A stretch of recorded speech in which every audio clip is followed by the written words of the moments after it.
Katibu mkuu wa muungano wa wauguzi nchini SETH PANYAKO, ambaye pia ni mwanachama wa LAPFUND, amemtaka Rais Ruto na naibu wake Rigathi Gachagua kujitenga na mashirika ya serikali, akisema kuwa serikali imeingilia shughuli za mashirika hayo na hivyo ukosefu wa uhuru wa kutenda kazi.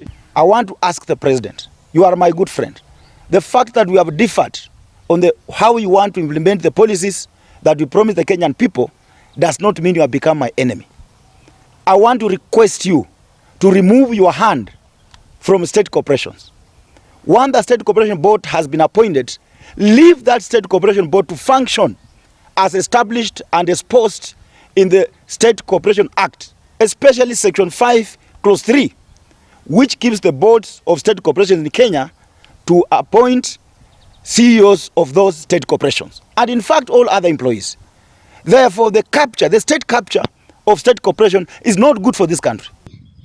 PANYAKO amesema hayo akiangazia yanayoendelea katika shirika la LAPFUND, ambapo anahoji kuwa uteuzi wa mkurugenzi mkuu wa shirika hilo umelemazwa na serikali, akitaja afisi ya Rais, naibu wake na ile ya ulinzi inasimamiwa na Waziri Aden Duale. We therefore appointed Galm Jalteza in acting capacity as a board, and immediately that appointment was done, the chair of the board started receiving phone calls from State House, from the office of the Deputy President, and from one Aden Duale, and many other operatives within government, even office of the Treasury. And the direction was, we revoke the appointment of Galma Jalteza as acting CEO of LAPFUND. LAPFUND does not have the CEO, does not have the chairman.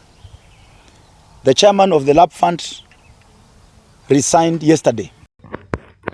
Vile ameongeza kuwa Galma Jalteza, ambaye aliteuliwa kwa mkurugenzi mkuu baada ya kujiuzulu kwa David Koros, amekuwa akishurutishwa na viongozi wakuu serikalini kutoa shilingi milioni 20 ili kupata wadhifa huo.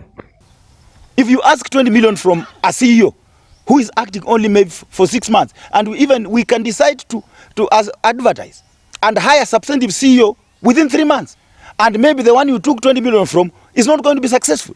Because when we advertise, that position is open to all qualified Kenyans.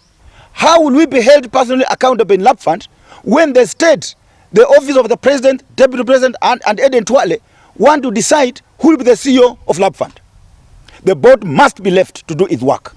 You have been preaching that you want institutions to be independent. What are you doing in LAPFUND? Wachana na LAPFUND kabisa. Hiyo ni pesa ya wafanyakazi. Hatutakubali uwe nani kucheza na pesa ya wafanyakazi. Hatima yake katika chama cha UDA, PANYAKO anasema kuwa yeye bado ni naibu mwenyekiti wa UDA na atajiuzulu baada ya kuandika barua kwa msajili wa vyama kuhusu uongozi wa chama hicho. I did not refuse to subject myself to the disciplinary committee. The disciplinary committee should have called me, they raised a complaint, I appear to them, I put my case on the cross, but because they know I'm right, they can't call me. So they intimidate me. I'm still the Deputy Vice Chair UDA in charge of programs. I have not officially resigned. And the reason why I did not tender my resignation yesterday was that Malala went on the Facebook and said, I have never been an official of UDA, and enlisted one Omar Hassan, who is not even a member. Have you seen a legal notice showing Malala is an SG of UDA? Malala is not an SG. There's no legal notice. This man we are saying vice chair is not. If Malala is an SG of UDA, let him bring today in the public any legal notice gazetting him. Maina Veronica is still the SG, legally speaking, of UDA. So I have not resigned because I'm writing to the registrar of political parties to give me an extract of officials of UDA as tomorrow, because the letter will go to the registrar of political parties tomorrow. Then after I get that list, it's when now I'll put in the letter of resignation. Jina langu ni Zuleka.